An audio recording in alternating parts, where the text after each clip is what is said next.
Welcome to Life, Passion and Business, and this is one of my podcast shorts. My name is Paul Harvey and this is Life, Passion and Business.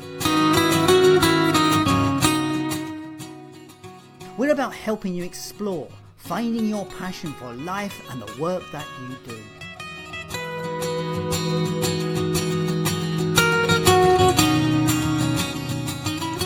But it's so much more than that. It's about finding clues to the big life questions.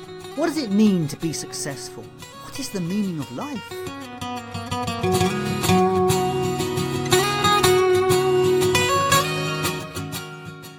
If you're looking for more, then join me on this journey where together we will discover through interviews, tools and tips how to live life full of meaning, passion and purpose.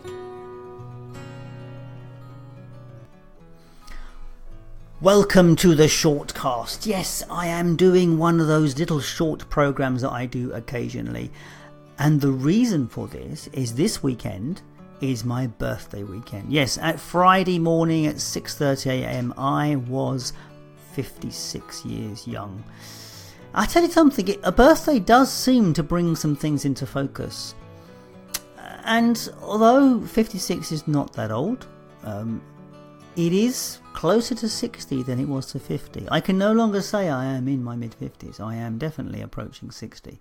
And so one of the factors or things that came out of my mind at this one is that I want to make sure that the next 4 years are very different from the past 56 years that I led. I want to start stepping up and making my life, guiding my life into a direction that I want to go.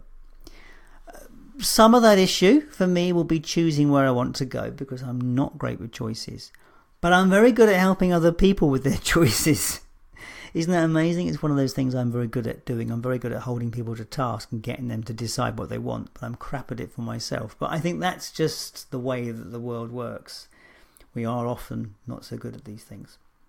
So look, here's what I wanted to say to you today. The one thing that has come out of this podcast and of all the conversations I've had, it really is a question of stepping up and stepping out. Because if you don't actually do something with your life, don't make a conscious choice to do something with life, life passes you by. And that's it. It ends.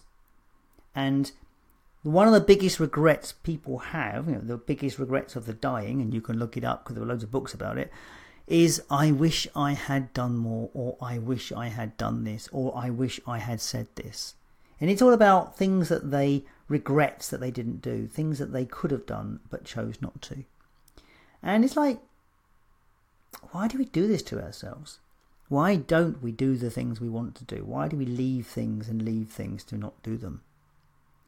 One thing I would advise anyone who is certainly younger than 56, do things young. Do things when you have the energy and the physicality to do them. Because, all right, I'm 56 and fit enough, but there are some things that I probably can't do these days. And I would need to think long and hard about doing them. That's basically where I'm going today, really, is encouraging you to step up and step out and do things that you haven't done before.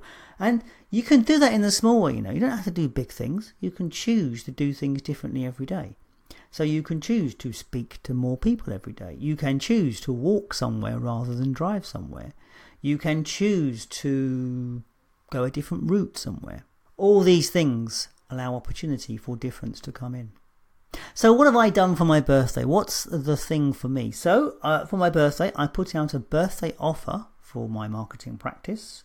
I gave out a strategy offer, which was a 41% discount on a strategy session.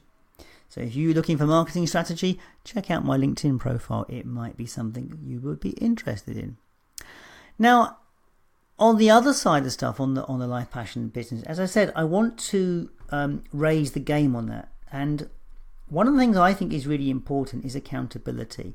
I think people need accountability. First of all, they need help to get choices made, but they also need to be held accountable for that. And I trained as a coach 10 years ago up here. There was a great, he's still around actually, Duncan Coppock. He's a great trainer for coaching. And I did his courses and became not fully certified through him, because it's quite hard to get coach certifications these days other than doing lots of stuff, but I was never planning to be certified. What I did with it instead is I used it in my marketing business. And so I use coaching with clients to help them commit to their direction of travel. I use it to help them move so that they actually get stuff done, and I use it to hold them accountable. So while I'm not a coach in that sense, I am actually using it all the time. And one of the tools that we have discovered to be really useful is a thing called turbo coaching. And that is where people come to me with a very quick problem. So I want to do this.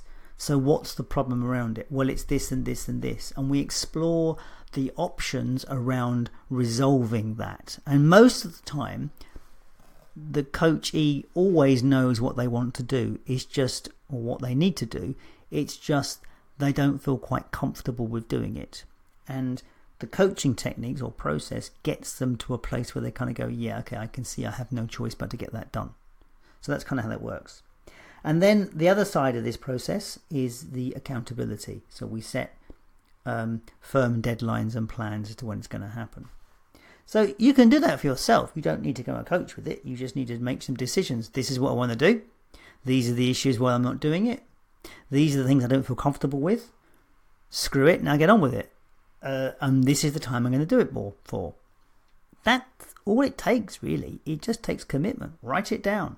I tell you another place you can do this stuff very powerfully is put it on social media. If you've got something you want to get done, tell people you're going to do it. There's nothing better than telling people you're going to do something. So, okay, what am I going to do for the next 4 years to make life very different for myself? It is a good question, and I will tell you more about that as it unfolds. What I do want to do with the podcast is I want to be more religious about getting guests. I've been a bit lax over the last few months, I must admit. And I also want to do a live recording in front of an audience. I like the idea of actually working with an audience and doing a show live.